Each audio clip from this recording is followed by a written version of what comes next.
Hello बच्चों। तो आज मैं आपके लिए बीमा का जो 5वां लेक्चर है ये बीमा विश्लेषण का। तो उसमें हमने पिछले वीडियो में आपको बीमा निकालनी बताई थी विभिन्न भौतिक राशियों की। तो इसमें हम आपको बीमा के उपयोग बताएंगे कि बीमा का उपयोग कहाँ कहाँ होता है। तो चलिए शुरू करते हैं। सभी बच्चे अपना पेन पेंसिल लेके बैठिए और मेरे साथ नोट्स तैयार करिए। तो इसमें बीमा के 3 उपयोग हैं।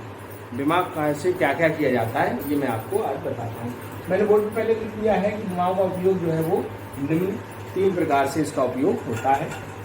नंबर 1 है कि सूत्रों का परीक्षण। जैसे कोई सूत्र दिया है और ये पूछा गया है कि बीमी विश्लेषण से ये दिखाइए कि ये फॉर्मूला सही है या गलत है। यदि उसका प्रोसेस आगे हम बताएंगे कैसे करेंगे। अगला है कि जो भौतिक राशियां हैं, विभिन्न भौतिक राशियों के बीच में हमें सूत्र बनाना है, उनके बीच में संबंध स्थापित करना। ये दूसरा इसका उपयोग है। तीसरा इसका उपयोग ये है बीमा का कि बीमी विश्लेषण से एक पद्धति से दूसरी पद्धति में मात्रकों को बदलना होता है। जैसे आपने 2 पद्धतियां हमारे यहाँ हैं तो और, लेकिन हमारे सिलेबस में 2 हैं, एक एमकेएस पद्धति और एक सीजीएस पद्धति। तो एमकेएस पद्धति से सीजीएस पद्धति में कन्वर्ट करना या सीजीएस पद्धति से एमकेएस पद्धति में बदलने का बीमा के द्वारा मतलब ये उपयोग इसका होता है। और यहीं पे मैं आपको एक और चीज़ बता दूं कि इतना मतलब पहले चैप्टर में इतना ही है मैटर। इनका तीनों का आपको डिटेल दिखाने के बाद ये चैप्टर हमारा पूरा फिनिश हो जाएगा। तो इस चैप्टर में देखो, एक तो हमने मूल मात्रा मूल राशियाँ बताई थी, व्युत्पन्न मात्रा बताए थे, एसआई प्रणाली बताई थी, कुछ मापन बताए थे, फिर बीमा थी, और इसके बाद ये बीमाओं के उपयोग है और इसके बाद ये चैप्टर खत्म हो जाएगा। तो सभी लोग हेडिंग डाल लीजिए, बीमाओं के उपयोग, और ये 3 प्रकार से इनका बीमा का उपयोग होता है। इसमें सबसे पहले मैं आपको शुरुआत बताता हूँ कि सूत्रों का परीक्षण कैसे करेंगे। तो पहली हेडिंग डाल दो कि बीमी विश्लेषण से, ऐसे आएगा क्वेश्चन कि बीमी विश्लेषण से सूत्रों का परीक्षण करना। क्वेश्चन यूं बनता है कि बीमी विश्लेषण से दिखाइए कि दिया हुआ सूत्र सही है या गलत है। तो आप ये नोट करिए और मैं आपको एक तरीका बताता हूँ। इसमें क्या होता है कि जैसे कोई फॉर्मूला है वो बराबर के इधर भी होगा, बराबर के उधर ही होगा। तो बीमी विश्लेषण में क्या होता है कि दोनों तरफ की बीमाएं लगा दो, लेफ्ट साइड की और राइट साइड की। दोनों साइड की बीमाएं लगाने के बाद थोड़ा बहुत हल करेंगे, जैसे गुणा में घातें जुड़ती हैं या जैसा भी है, बीमा लगाने के बाद उसको सॉल्व करेंगे। यदि दोनों तरफ की बीमाएं समान आ जाती हैं तो वो क्या है कि हमारा सूत्र सही है, और यदि वो बीमाएं बराबर नहीं आती हैं तो इसका मतलब हमारा सूत्र गलत है। तो ये बीमी विश्लेषण से होता है कि सूत्रों का परीक्षण करना, टेस्ट करना कि समीकरण सही है या गलत है सूत्र। तो चलो मैं आपको एक सूत्र बताता हूँ। पहला आपको एक देखता हूँ। तो मैं आपको एक गति का समीकरण आपने पढ़ा होगा, जैसे v = u + at। ये आपने गति का समीकरण है जो कि सभी बच्चों ने पढ़ा होगा। तो मैं आपको जानकारी के लिए बता दूं कि ये जो होता है ये भी वेग है, ये अंतिम वेग कहलाता है, ये हमारा प्रारंभिक वेग होता है, वेग ही है, ये हमारा त्वरण होता है, और ये जो है वो हमारा समय होता है, टाइम होता है। ये सारी आपने ये समीकरण पढ़े होंगे, और इसका जो है फंडामेंटल यानी कि जो प्रतीक है इनके सबके सिंबलों के आपको नाम पता है, वैसे मैंने लिख दिया है, आप समझ लीजिए। अब इसका प्रोसेस क्या होता है, ये सूत्र को ये परीक्षण करना है कि ये सही है या गलत है। हमने पढ़ा है ये सूत्र सही है, लेकिन बीमा से दिखाइए कि ये सूत्र सही है कि नहीं। तो ये कैसे दिखाएंगे कि हम ये लिखेंगे कि दोनों ओर की बीमा लिखने पर, दोनों ओर की बीमा लिखने पर ये परीक्षण कर रहे हैं, टेस्ट कर रहे हैं कि दिया हुआ समीकरण सही है या गलत है। तो हमने क्या किया, जो भी हमें सूत्र दिया होगा उसकी दोनों ओर की बीमाएं लिखो। तो देखो प्यारे, ये अंतिम वेग है, वेग की बीमा लगाएंगे तो वेग की बीमा होती है Lt-1। ये प्रारंभिक वेग है, इसकी भी बीमा Lt-1। हमने बताया था वेग घटे बढ़े कम हो, प्रारंभ हो अंतिम हो, वेग की बीमा वेग ही होगी, उसमें कोई भी कंप्रोमाइज नहीं होगा। त्वरण की बीमा हमको पता होती है Lt-2 होगी, और टाइम की बीमा T होती है। ये एक की बीमा होगी, ये T की। सारी की हमने बीमाएं लगा दी। पहला स्टेप यही है कि दिए हुए समीकरण में दोनों ओर बीमाएं लगा दो। लगा दी। चलिए थोड़ा सा सॉल्व करेंगे। तो T-1 और ये जैसा का तैसा देखो यहाँ पे क्या आएगा, देखो इस पे एक घात है, इस पे 2 है माइनस की, तो -2 और +1 गुणा में घात जोड़ेंगे तो -1 हो जाएगा। तो ऐसे करके ये -1 हो जाता है।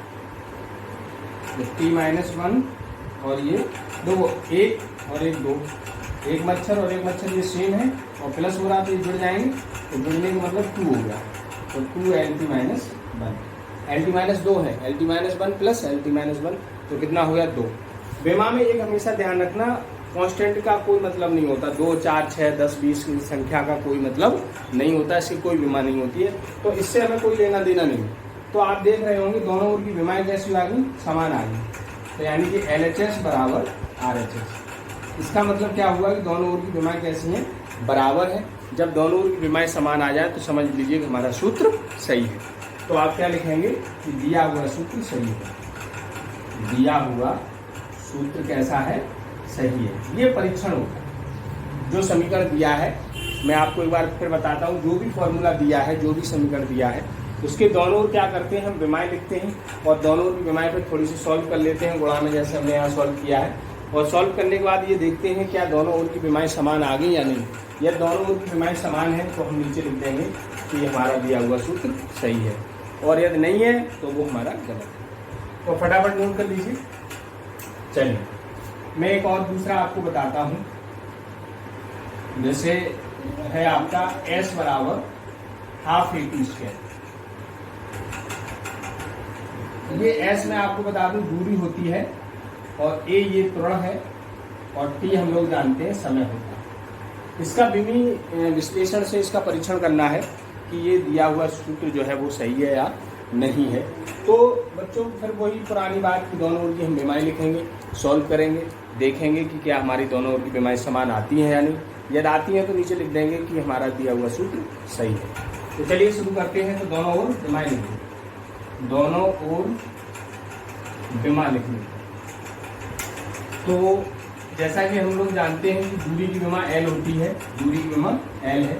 1/2 हम फिर बताया आपके 2 4 6 से कोई मतलब नहीं, 1/2 को भूल जाइए, इसका कोई विमा का कोई झंझट नहीं। अब हम त्वरण की विमा लगाएंगे, त्वरण की LT-2 होती है और T की विमा T। यदि इस पर 2 घात चढ़ी, जितनी घात चढ़ी है विमा पे उतनी घात चढ़ा दो। T की विमा T होती है और उस पर वर्ग है तो T पे 2 घात चढ़ जाएगी। 2 4 घात 4 लगा दो, 5 है तो 5 लगा दो, जितनी है वो उतनी लग जाएगी। चलिए आगे बस इसको सॉल्व करना है, हमने विमा लिख दी, अब सॉल्व कर लो। देखो ये प्लस की है, ये माइनस की है, तो ये क्या होता है, मन में काट दो, जैसे -2 और गुणा हो रहा है 2, तो ये क्या होगा, माइनस प्लस की घातें कट जाती, आपने बीजगणित में पढ़ा होगा कि जैसे x -2 है और एक x पे 2 है, तो ये माइनस प्लस की घातें गुणा में जुड़ जाती है। उसका कारण ये होता है कि जुड़ेंगे आपस में, तो क्या बचा 0, तो 0 वाला पद का मतलब 1 हो गया, तो वो लिखा नहीं जाएगा। तो ये P से P कट जाएगा, मन में काट लेना, और ये क्या बच गया, L बच गया। इसका मतलब क्या हुआ, दोनों ओर की विमाएं हमारी कैसी आ गई, बराबर आ गई। तो दिया हुआ सूत्र क्या है, हमारा सही है, सूत्र सही। तो ये प्यारे विमा का परीक्षण होता है, विमा से सूत्रों का इस तरह परीक्षण किया जाता है। कोई भी फॉर्मूला हो, दोनों ओर की विमाएं लगा दो, हल कर लो, उसके बाद क्या होता है वो हमारा सॉल्व हो जाएगा। ओके, चलिए आगे बढ़ते हैं। इसे फटाफट नोट कर लीजिए, फिर मैं आपको आगे बताता हूँ। नोट करो फटाफट। चलिए, तो ऐसे करके हम उसके बाद आपको कुछ जिनके पास जो भी बुक्स वगैरह हैं उससे आप जरूर कर लिया करें। चलो नोट करो फटाफट, नोट करो। तीसरा है हमारा, अगला हम आपको बताते हैं कि एक फॉर्मूला है, क्या कहते हैं चलिए, तो एक आवर्त काल होता है, आवर्त काल, ये सारे चैप्टर हैं, आगे आप पढ़ेंगे, 2π√L/G। तो ये कालहीन समय हो गया, ये क्या हो गया प्यारे, समय, कालहीन समय होता है। ये L लंबाई हो गई, और G हमें पढ़ा है गुरुत्वीय त्वरण होता है, गुरुत्वीय त्वरण होता है। चलिए 2π से हमें कोई लेना देना नहीं, विमा में हमने पहले बताया 2π से हमें कोई लेना देना नहीं। अब इसमें एक बात हमें समझनी होगी, जब कभी भी अंडर रूट आ जाए कभी किसी भी मतलब सूत्र में, और हमें विमी विश्लेषण से उसका परीक्षण करना हो, तो हम क्या करेंगे, सबसे पहले वो अंडर रूट हटाओ। अच्छा, अंडर रूट कैसे हटाएगा? अंडर रूट तब हट सकता है जब उसका वर्ग कर दिया जाए। तो सबसे पहले क्या करेंगे, दोनों ओर का वर्ग कर दो। दोनों ओर, हमेशा हर सवाल में ये ध्यान रखना कि जब भी कभी अंडर रूट आए तो उसको हल करने से पहले विमा में केवल विमा के लिए, ऐसा नहीं हर जगह नहीं, केवल विमा विश्लेषण बता रहे, परीक्षण करना हो सबसे पहले क्या करेंगे, उसका अंडर रूट हटाओ। तो अंडर रूट कब हटेगा? जब वर्ग कर लेंगे। तो दोनों ओर वर्ग कर दो, वर्ग करने पर तो टी का वर्ग टी स्क्वायर, 2 पाई का वर्ग 4 पाई स्क्वायर, और ये अंडर रूट से वर्ग हट जाता है, वर्ग से अंडर रूट हट जाता है। ये हम लोग जानते हैं, नहीं जानते जो बच्चे वो समझ लीजिए। यदि हम किसी अंडर रूट का वर्ग कर लें तो क्या होता है, वो अंडर रूट हट जाता है। ये आप दिमाग में रख लीजिए। चलिए अब हम दोनों ओर की विमाएं लगाएंगे। अब क्या करेंगे, दोनों ओर की विमा लिखनी है। ठीक है, चलिए टी क्या है हमने बताया, टाइम है, आवर्तकाल है, तो इसकी 2 ही विमा होगी, टी विमा होगी, इसमें वर्ग है तो वर्ग लगा दिया। टाइम, आवर्तकाल, समय 2 4 पाई समय कोई लेना देना नहीं है, ये विमा में इसका कोई योगदान नहीं होता है। एल की विमा एल लगा दीजिए, लंबाई एल। गुरुत्वीय त्वरण, जो त्वरण होता है प्यारे वही त्वरण की लगेगी, और त्वरण की एल की -2 होती है। जो सिंपल त्वरण होता है जो हमने पढ़ा है उसकी जो विमा होगी वही गुरुत्वीय त्वरण की होगी। तो इसमें हम लगा दें एल टी -2। मन में ये काट दो, इसको ऊपर ले चलो। तो हमने बताया कि जब ऊपर से नीचे या नीचे से ऊपर घात जाती है तो उसका चिन्ह बदल जाता है। तो ये माइनस का है, जब ऊपर जाएगा तो किसका हो जाएगा, प्लस का। देख रहे होंगे आप कि दोनों साइड की विमा कैसी हो गई, बराबर हो गई। अतः दिया हुआ सूत्र सही है। ठीक है बच्चों, तो मुझे पूरी उम्मीद है कि आपको समझ में आ गया होगा कि सूत्रों का परीक्षण कैसे किया जाता है। दोनों ओर की विमा लगा दो और थोड़ा सा हल कर लो। अंडर रूट में कभी भी मैं उसमें हो सूत्र में तो उसे वर्ग कर लीजिए। यही 2-3 फंडे हैं, और इससे करके ऐसे आपको दोनों ओर की विमा लिख के हल करना है। तो कर लीजिए, आप नोट कर लीजिए, और अपना जो भी है मतलब उसमें बुक्स से आप करिए, प्रैक्टिस करिए और पढ़ते रहिए। इस वीडियो में इतना ही। अगली वीडियो में हमने जो 2 प्रयोग हैं वो हम आपको बताएंगे। तब तक के लिए नमस्कार, बेस्ट ऑफ लक।